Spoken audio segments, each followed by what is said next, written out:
Bon, des fois ils disent padré, mais l'identité sacerdotale n'est pas un problème. Vous avez votre petit col romain, mais... Oui, entre autres, la petite croix, le petit blason. Mais bon, je crois que je fais partie du paysage, maintenant il faut s'habituer, donc... Vous êtes un homme comme un autre ici. Oui, oui, mais je suis quand même le prêtre, je pense. Faut pas que je fasse comme si je n'étais pas le prêtre, quoi. C'est-à-dire il n'y a pas le prêtre d'un côté et le motard de l'autre. C'est une question qu'on me pose souvent. Tiens, vous êtes prêtre ou vous êtes motard? Même un évêque m'a posé cette question, là, il fallait savoir ce que vous êtes. Pour moi, c'est pas, je ne me pose pas ce problème de double identité. Je suis le prêtre, ça c'est mon identité profonde, c'est ce que je veux être profondément. Et je suis un prêtre qui fait de la moto, donc je suis un prêtre motard. Un peu atypique. C'est peut-être atypique, mais pour moi, qui le vis, c'est naturel, puisque c'est ma vie. Pourquoi vous ne pourriez pas être un homme comme les autres? Avec des passions Oui, oui. Ah, ça c'est clair.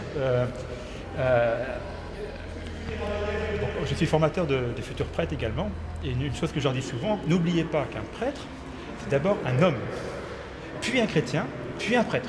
Et pour être un bon prêtre, il faut d'abord être un bon chrétien, et pour être un bon chrétien, il faut être un homme véritable, entier. Et donc, quand on se donne à Dieu dans le sacerdoce, dans toute vocation, on se donne tout entier. C'est paradoxal, parce qu'à fond, on quitte tout, mais on ne lâche rien, quoi. On quitte tout, parce que c'est un don total qu'on fait de soi-même, mais en même temps, il faut aller avec tout soi-même, quoi. On ne va pas au bon Dieu avec une partie de soi-même.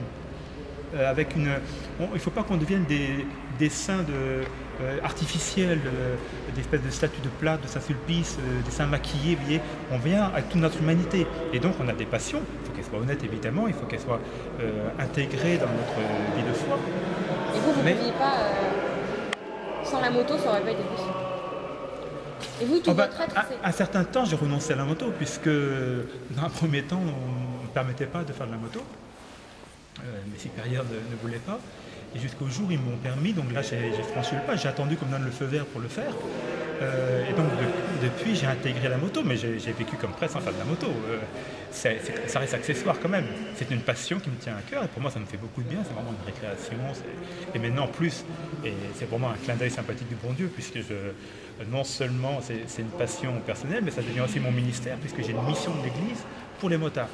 Donc je lie à la fois une passion et mon métier entre guillemets de prêtre, puisque mon évêque me demande justement de rejoindre ce monde des motards. Donc je suis heureux. Bon Jean-François, je suis avec toi. Merci Olivier. Tu m'encourages, hein. On est la meilleure des équipes. Ah oui. Et le petit papillon sur le casque. Des gants ou des casques papillons.